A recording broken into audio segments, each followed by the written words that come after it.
Hello friends, দেখো তোমাদের মোহর ব্লগে মোহর এখন কথা বলতে শিখেছে। সে প্রথম কথাতেই হচ্ছে দাদা। দাদা। দাদা বোন কি সুন্দর একটা জুটি। তা দাদা দাদা বলতে শিখেছে। আমরা তো খুবই আনন্দ পাই কথাগুলো শুনে। প্রথম কথা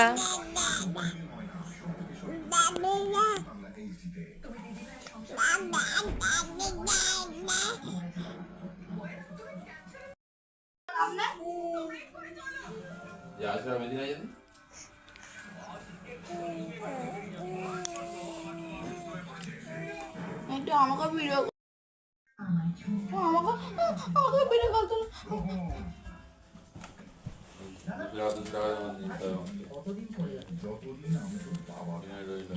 বাড়তি বয়সে শক্তি কম না হয় তাই নতুন হরলিক্স স্প্রেড প্লাস এতে আছে নিউট্রিন ও ইজি ডাইজেস্ট প্রোটিন যা আপনার মাসল স্ট্রং রাখতে সাহায্য করে।